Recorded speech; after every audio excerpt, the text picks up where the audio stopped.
नमस्कार, स्वागत है आपका हॉर्नबिल टीवी में और मैं हूं आपके साथ शिखा सकलानी। बुलेटिन की शुरुआत करते हैं खबरों के साथ।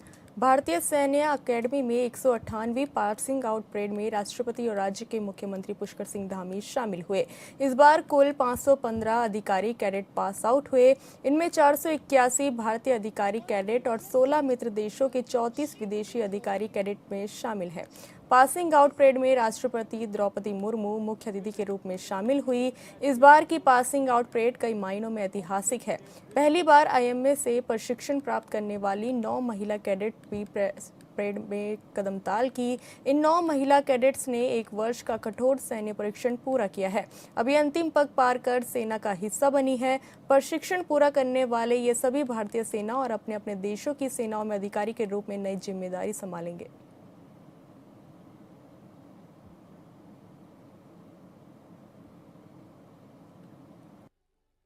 Honorable President of India, Srimati Draupadi Murmu, आज winner of the Technical Graduate Course Silver Medal. Officer. Ladies and gentlemen, I am happy to be here amongst you at the historic campus of the Indian Military Academy. This academy stands as a shining symbol of honor, courage, and selfless service to the nation. Many extraordinary military leaders who have defended our frontiers and upheld the dignity of India under the most challenging circumstances have passed out from this academy.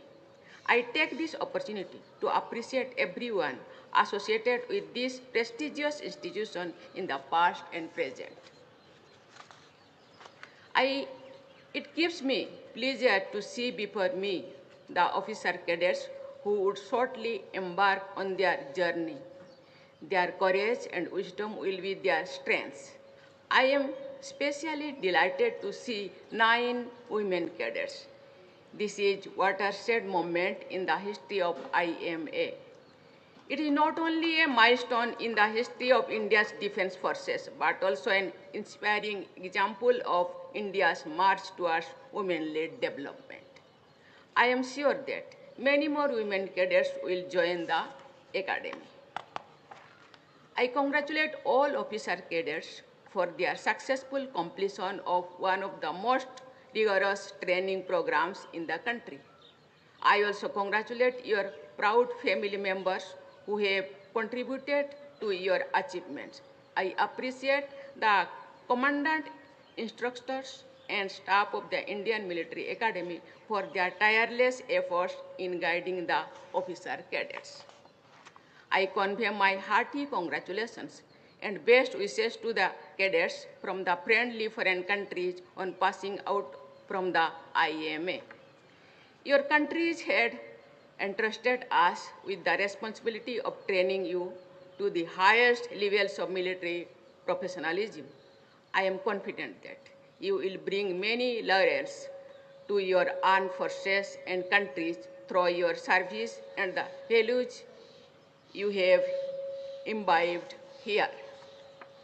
I am happy to note that officer cadets from 29 friendly foreign countries are presently undergoing training at IMA. The presence of foreign cadets here reflects India's commitment to fostering friendship, cooperation, and peaceful relations with countries across the world. Cadets here develop mutual trust, understanding, and professional bonds that play an important role in strengthening defense cooperation among nations. I am confident that with the strength of the values and training they receive here, they will contribute to regional stability and global peace. Dear cadets, your journey at the Indian Military Academy has been one of discipline, sacrifice, and perseverance. You have learned that military leadership is not only about command, but also about character, compassion, and commitment. You are the protectors of our nation's sovereignty, unity, and integrity.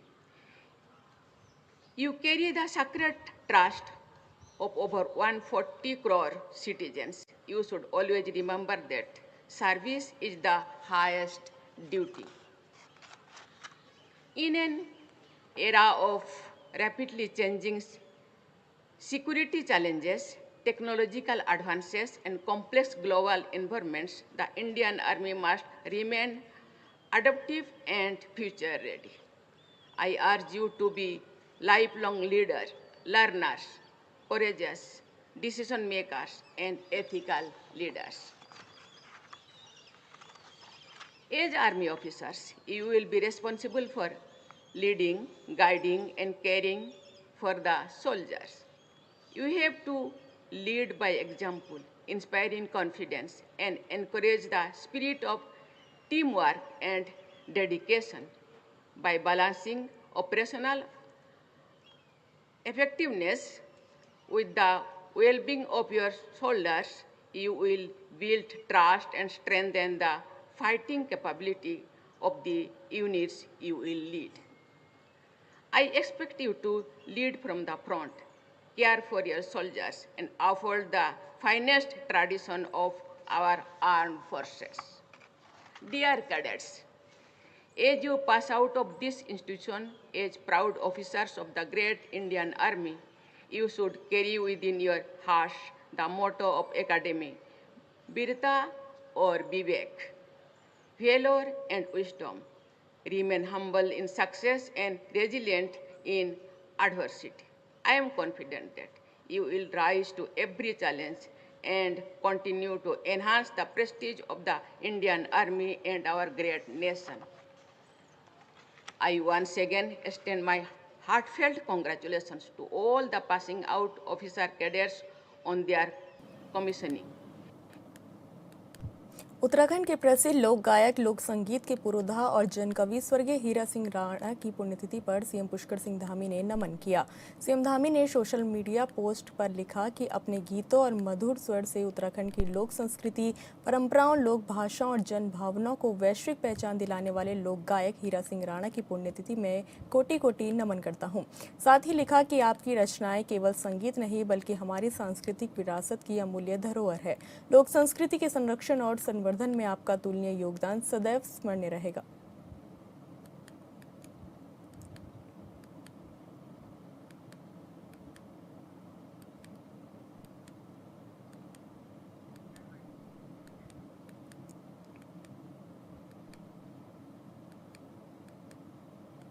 राष्ट्रीय राजधानी दिल्ली में आयोजित नीति आयोग की governing council की बैठक में उत्तराखंड के मुख्यमंत्री पुष्कर सिंह धामी ने हिमालय राज्यों के सामने मौजूद चुनौतियों को प्रमुखता से उठाया। सीएम ने केंद्र सरकार से पर्वतीय राज्यों के लिए विशेष आर्थिक सहायता, आधारभूत ढांचे के विकास और आपदा प्रबंधन के लिए अलग से प्रावधान करने की मांग की है, जिस पर विपक्ष ने भी हामी भरी है, लेकिन सवालों के साथ। इस रिपोर्ट में देखिए।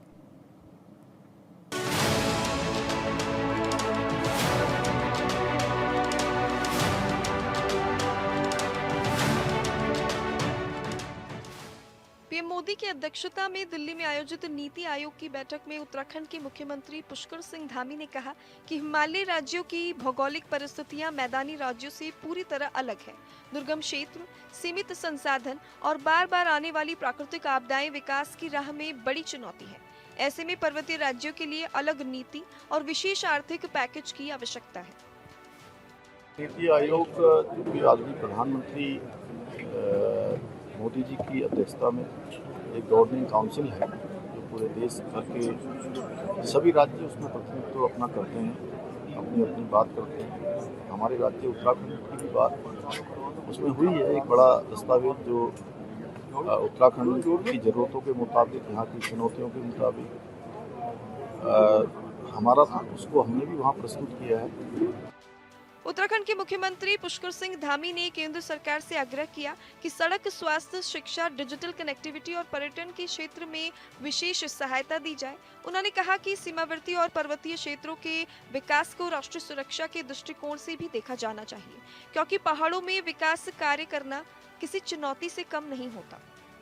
इसमें ग्लोबल वार्मिंग से लेकर हमारे राज्य के अंदर जो तमाम प्रकार की जो हमारी चुनौतियां हैं मौसम से संबंधित, हिमालय राज्यों की जो अपनी चुनौतियां हैं, जिसका एक अलग प्रकार से नियोजन होना चाहिए। सभी राज्यों के लिए जो एक समान नीति है उसमें हिमालय राज्यों के लिए थोड़ा अलग से प्रावधान होना चाहिए। बैठक में मुख्यमंत्री ने आपदा प्रबंधन के लिए स्थायी वित्तीय व्यवस्था बनाने की मांग भी रखी। उन्होंने कहा कि उत्तराखंड जैसे राज्यों को भूस्खलन, अतिवृष्टि और बादल फटने जैसी प्राकृतिक आपदाओं का लगातार सामना करना पड़ता है, इसलिए राहत और पुनर्वास के लिए अतिरिक्त संसाधन उपलब्ध कराने की सख्त जरूरत है। पूरे देश भर के वर्ष में लगभग जितनी हमारी यहाँ की जनसंख्या आबादी है उससे 8-10 गुना ज़्यादा लोगों का प्रबंधन करते हैं। हमारे यहाँ बहुत बड़ा फुटफॉल है, तो वो सब बातें वहाँ पर रखी है और विकसित भारत के संकल्प में हमारा भी योगदान है। हर दृष्टि से हम उसमें योगदान करें, उसके लिए ज़रूरी है कि उत्तराखंड भी विकसित हो, तो उसका प्रस्ताव यहाँ से रखा है। सीएम धामी ने हरित विकास और पर्यावरण संरक्षण में हिमालयी राज्यों की भूमिका का भी जिक्र किया। उन्होंने कहा कि देश के पर्यावरणीय संतुलन को बनाए रखने में इन राज्यों का महत्वपूर्ण योगदान है, इसलिए ग्रीन बोनस जैसी व्यवस्थाओं पर भी गंभीरता से विचार किया जाना चाहिए। विपक्ष भी इस बात से सहमत है, लेकिन सवालों के साथ। मुख्यमंत्री धामी की मांगों को हिमालयी राज्यों के विकास और आपदा प्रबंधन से जोड़कर देखा जा रहा है। अब नजर केंद्र सरकार के फैसले पर है कि पर्वतीय राज्यों की विशेष जरूरतों को ध्यान में रखते हुए किस प्रकार की सहायता और नीतिगत समर्थन प्रदान किया जाता है। Bureau report, hornbill TV. Delhi में पीएम मोदी की अध्यक्षता में हुई एनडीए नेताओं की बड़ी बैठक के बाद अब बीजेपी शासित राज्यों के मुख्यमंत्री अपने अपने राज्यों में प्रेस कॉन्फ्रेंस कर रहे हैं और केंद्र सरकार की उपलब्धियों का जिक्र कर देश की जनता को ये बताने की कोशिश कर रहे हैं कि इन 12 वर्षों में क्या बदलाव आया है। देहरादून में सीएम धामी ने पीएम मोदी की उपलब्धियां गिनाई।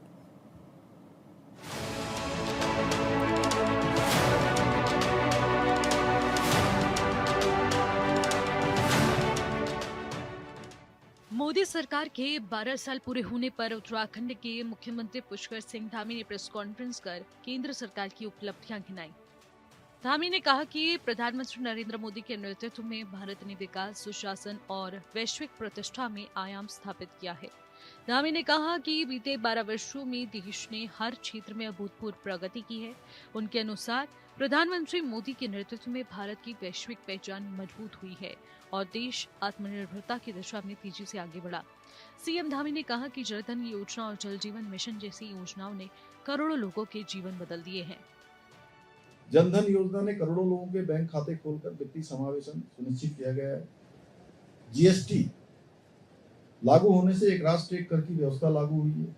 जल जीवन मिशन हो, स्वच्छ भारत अभियान हो, इस सभी योजनाओं ने सामान्य आदमी के जीवन में एक आम मानवी को एक जो परिवर्तन, एक वास्तविक बदलाव इन योजनाओं से आया और उनको आगे बढ़ने का अवसर मिला। सीएम धामी ने कहा कि केंद्र सरकार की योजनाओं का सबसे बड़ा अधिक लाभ गरीब किसान, महिलाओं और युवाओं को मिला है। उन्होंने जनधन, उज्ज्वला, आयुष्मान भारत, पीएम आवास और डिजिटल इंडिया जैसी योजनाओं को परिवर्तनकारी बताया। मुख्यमंत्री ने कहा कि उत्तराखंड को भी मोदी सरकार के कार्यकाल में विशेष लाभ मिला है। केदारनाथ और बद्रीनाथ धाम पुनर्विकास समेत कई बड़ी परियोजनाओं ने राज्य के विकास को नई गति दी है। उन्होंने कहा कि प्रधानमंत्री का उत्तराखंड से विशेष लगाव रहा है। विकास देखने को मिल रहा है। माड़ा गांव की मातृशक्ति बड़ी संख्या में हमको मिली और उन्होंने बताया कि माड़ा गांव में अब सारी बहनें लखपति दीदी बन गई है। पूरी तरह से 100% लखपति दीदी बन गई है। बद्रीनाथ धाम का पुनर्विकास मास्टर प्लान पर काम हो रहा है। भव्य बद्री, दिव्य बद्री का स्वरूप हमारे सामने आ रहा है। तो अब ये प्रधानमंत्री जी के हमारे राज्य से जो उनका लगाव है उसके कारण से बहुत हमको हर क्षेत्र में फायदा हुआ है। 4 धाम ऑल वेदर रोड है, ऋषिकेश कर्णप्रयाग रेल परियोजना, दिल्ली देहरादून इकोनॉमिक कॉरिडोर। मुख्यमंत्री धामी ने कहा कि मोदी सरकार के 12 वर्ष सेवा, सुशासन और गरीब कल्याण को समर्पित रहे हैं। उन्होंने कार्यकर्ताओं से सरकार की उपलब्धियों को जन जन तक पहुंचाने का आह्वान भी किया। मोदी सरकार की नीतियों के बदौलत देश के 25 करोड़ लोग गरीबी से बाहर आए। गरीब कल्याण योजना के माध्यम से 41 करोड़ से अधिक लोगों को मुफ्त राशन का लाभ मिला। 4 करोड़ परिवारों को पक्के मकान, 11 करोड़ महिलाओं को उज्ज्वला योजना के तहत मुफ्त गैस कनेक्शन, आयुष्मान भारत योजना के तहत 5 लाख रुपए तक का मुफ्त इलाज। देश के अंदर कांग्रेस पार्टी का शासन रहा और उस शासन में लगातार गरीबी हटाने के बड़े बड़े नारे दिए गए। बड़े नारे दिए जाते थे कि गरीबी हटेगी, देश में उजाला आएगा, तमाम प्रकार की चीजें। लेकिन गरीबी नहीं हटी, बल्कि गरीब लगातार दबता ही चला गया। और मोदी जी ने अपने शासनकाल में 25 करोड़ लोगों को देश के गरीबी रेखा से बाहर निकालने का ऐतिहासिक काम किया है। आज डीबीटी के माध्यम से 4.31 लाख करोड़ गलत हाथों में जाने से बचाने का काम भी किया है। हर एक व्यक्ति के लिए ये 5 लाख रुपए तक का जो है आयुष्मान भारत योजना को लागू करने का काम किया, यानी कि हर एक को 5 लाख की स्वास्थ्य की गारंटी देने का काम। सीएम धामी ने विशेष रूप से उत्तराखंड के विकास के लिए पीएम मोदी के मार्गदर्शन की सराहना की। उन्होंने कहा कि 12,000 करोड़ की लागत वाली चारधाम ऑल वेदर परियोजना का 90% कार्य हो चुका है, जिससे कि पहाड़ों में यात्रा सुगम हुई है। अयोध्या में भव्य श्री राम मंदिर निर्माण, काशी विश्वनाथ धाम, महाकाल लोक और विशेष रूप से उत्तराखंड में केदारनाथ व बद्रीनाथ धाम का पुनर्विकास राष्ट्र की सांस्कृतिक गौरव का प्रतीक है। चाहे वो अनुच्छेद 370 कश्मीर में समाप्त करना हो, पूर्ण रूप से भारत के संविधान के दायरे में कश्मीर, जम्मू और कश्मीर को लाना हो, श्री राम मंदिर का निर्माण होना हो, 3 तलाक पर प्रतिबंध लगाना हो। एक तरफ जहां एनडीए के नेता राज्यों और अलग अलग शहरों में जाकर केंद्र सरकार के विकास कार्यों का जिक्र कर जनता को संदेश दे रहे हैं, तो दूसरी तरफ विपक्षी पार्टी के नेता खामियां गिना रहे हैं।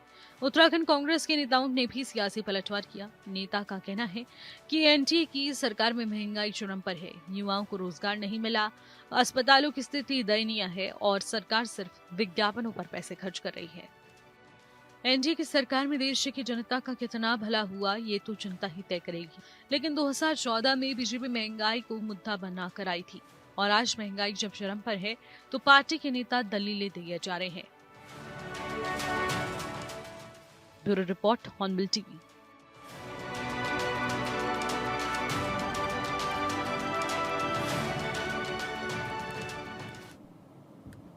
जिलाधिकारी गौरव कुमार ने चमोली जिले के दुरुस्त निजमुला घाटी का स्थलीय निरीक्षण कर विकास कार्यों जन समस्याओं का जायजा लिया। इस दौरान उन्होंने बिरही निजमुला सड़क और निर्माणाधीन निजमुला पाना सड़क का निरीक्षण किया। निरीक्षण के दौरान डीएम ने बिरही निजमुला मार्ग पर भूस्खलन प्रभावित काली चट्टान क्षेत्र का जायजा लिया और बिडकुल अधिकारियों को सुरक्षा कार्यों में तेजी लाने के साथ स्थायी समाधान के लिए योजना तैयार करने के निर्देश दिए। उन्होंने घाटी के ग्रामीणों को बार बार होने वाली परेशानियों से राहत दिलाने के लिए प्रभावी कदम उठाने की बात कही।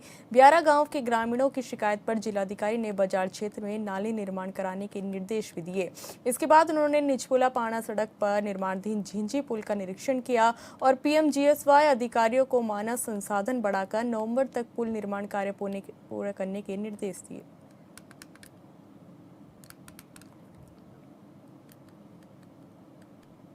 भारतीय शूटर और कोच जसपाल राणा का 49 वर्ष की आयु में निधन होने से हर तरफ मातम का माहौल है। मसूरी से लगे टिहरी जिले के जौनपुर क्षेत्र के जिले में एक छोटे से गांव में रहने वाले जसपाल राणा ने निशानेबाजी में अंतर्राष्ट्रीय स्तर पर अपनी पहचान बनाई थी।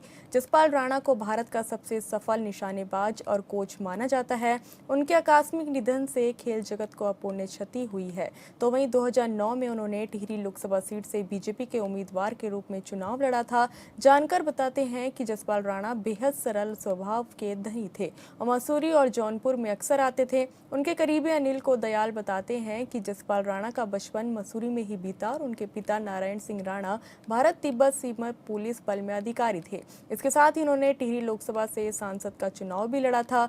तब उनसे संपर्क होता था और अक्सर चुनाव और खेलों को लेकर उनसे वार्ता होती थी। उन्होंने कहा कि जसपाल राणा का जाना खेल जगत के लिए अपूर्णीय क्षति है।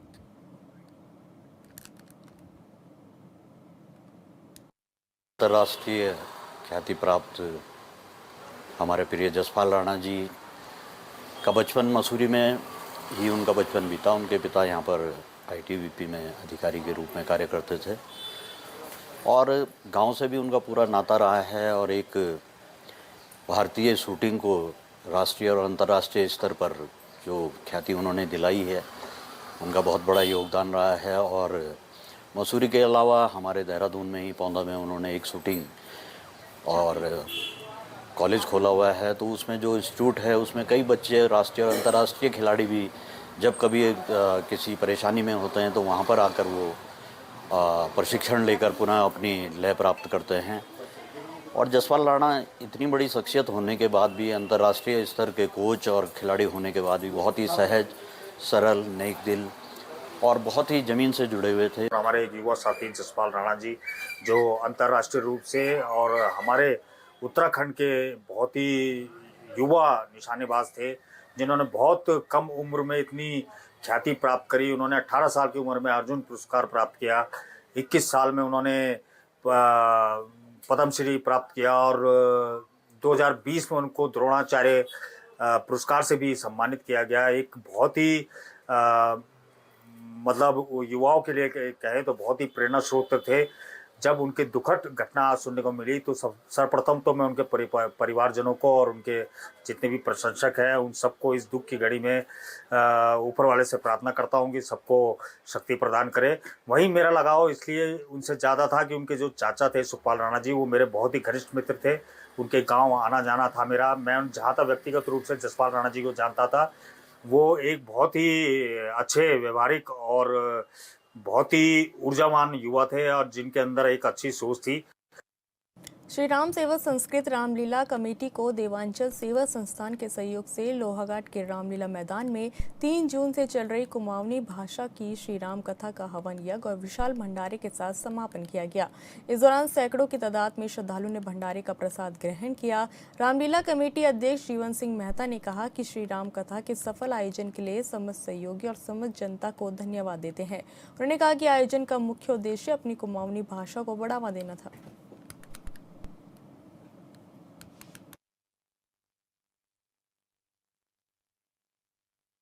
सुबह यहाँ पर पूजा पाठ और उसके बाद हवन के बाद कन्या पूजन और उसके बाद व्यास जी के द्वारा सबको आशीर्वचन दिए गए। अभी आप देख रहे हैं कि यहाँ पर विशाल भंडारा यहाँ पर चल रहा है। मैं क्षेत्र की सम्मानित मातृशक्ति को, बुजुर्गों को, युवाओं को, सभी राम भक्तों को धन्यवाद दूंगा। सबके जन सहयोग से विशाल भंडारा यहाँ पर हो रहा है। इस बार कमेटी के द्वारा कोई खरीदारी नहीं करनी पड़ी।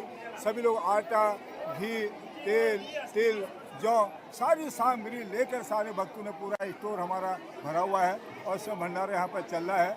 और मैं एक बार क्षेत्र की जनता का बहुत बहुत आभार व्यक्त और धन्यवाद ज्ञापित करता हूँ। और आज शाम को भी 8 बजे से महिला रामलीला का आयोजन होगा। 13 और 14 तारीख को 2 दिवसीय नन्हे मुन्ने बच्चों को मंच प्रदान करने के लिए, उनकी कला को निखारने के लिए सांस्कृतिक कार्यक्रम यहाँ पर होंगे। मैं एक बार पुनः नगर पंचायत का, जिला प्रशासन का और थाना अध्यक्ष लोहाघाट सही क्षेत्र की सम्मानित जनता का बहुत बहुत आभार व्यक्त करता हूँ, धन्यवाद देता हूँ। फिलहाल इस बुलेटिन में इतना ही। आप देखते रहिए हॉर्नबिल टीवी। नमस्कार।